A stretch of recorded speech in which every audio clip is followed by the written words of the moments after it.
guys, welcome back to my channel. Welcome back to another video. Now there are a lot of things that parents follow which I don't follow. I do not follow a lot of conventional things, and if you want to know what are those, then please keep on watching.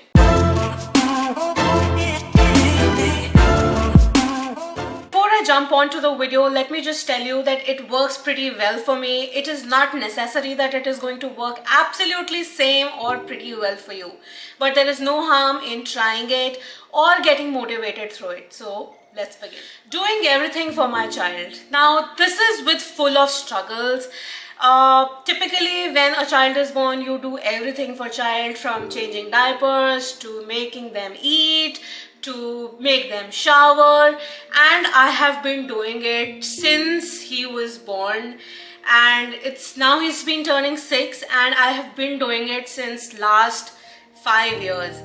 Now I had to take immediate steps so that he should stop coming to me for everything. Now I have given everything to him, that he has to eat himself, he has to take shower himself, pick up his plates and keep it in the sink. I have stopped doing anything and everything for him. This has not only helped him to become an independent person, but it has helped me a lot, and it has given me a lot of space to do something more creative with him and to teach him other things. I at times do fail in doing all of that, especially when I am in hurry, but I take immediate and absolute measures to try and not do things for him anymore.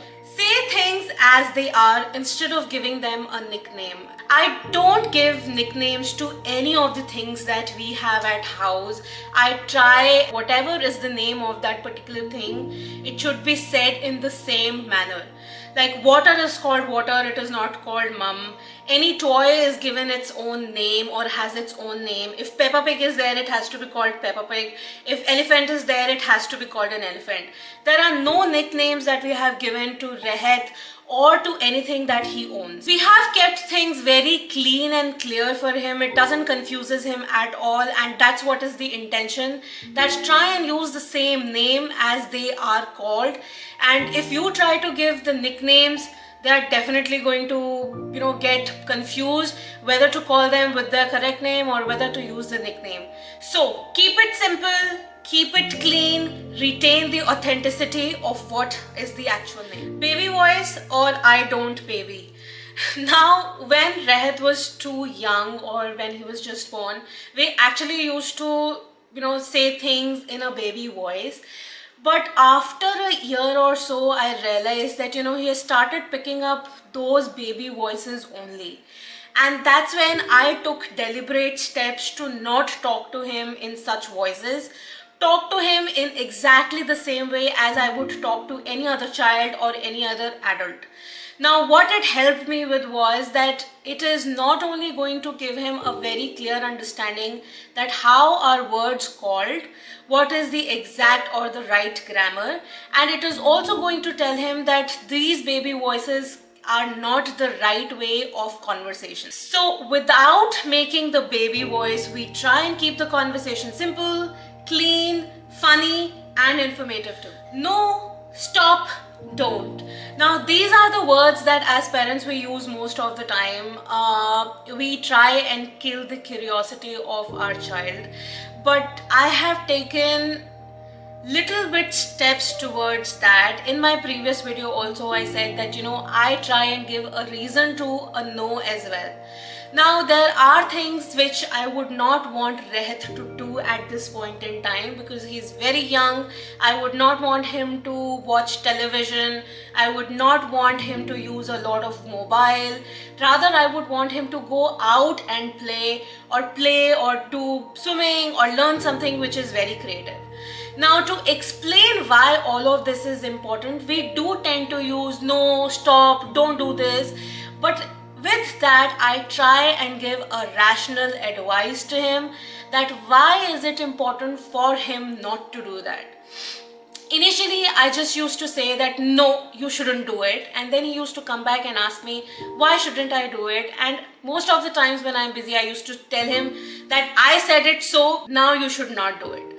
And I eventually realized that, it is not giving him any understanding, or there is no purpose of saying that क्योंकि मैंने बोला है, मैं तुम्हारी माँ हूँ और मैंने बोला है तो तुम्हें ये फॉलो करना ही पड़ेगा. So I have tried to take deliberate steps to explain him that why should you not be doing it. I do yell at him, I do explain to him whenever I need to explain to him, and I do go soft on him as well at times. But it is important for me as a parent to let him know that if I am saying no to a particular thing, then it has to have a reason behind it. And I am sure he understands those reasons most of the time. I will not say that, he's an adult and he will understand everything. Of course, he's a child, he will follow his instincts as well. But it is important for us as parents to give a reason behind a no, rather than just saying क्योंकि मैंने बोला है इसलिए तुम्हें ये नहीं करना है. So this is what I follow. Try using it. I'm sure it is going to help for you as well. Loving them on tantrums. Now this is one of my favorites. Why it is? Because this is one thing that I have been following since the day he was born. Now, as he grew up, I made sure that if he's crying for an unnecessary reason, I let him cry. A lot of people actually told me at that point in time that why are you letting this boy or this child cry? Even my friends, when they used to come and visit me, they used to tell me that, why don't you give him what he is asking for? And I used to tell them that no, let him cry. I'm not going to fulfill all his tantrums. So this is one thing that I have been following. It can be toys, it can be ice creams, it can be candies, it can be anything. If there is something that I am not going to follow, that I am not going to give him a love on his tantrum, I am definitely not going to do it.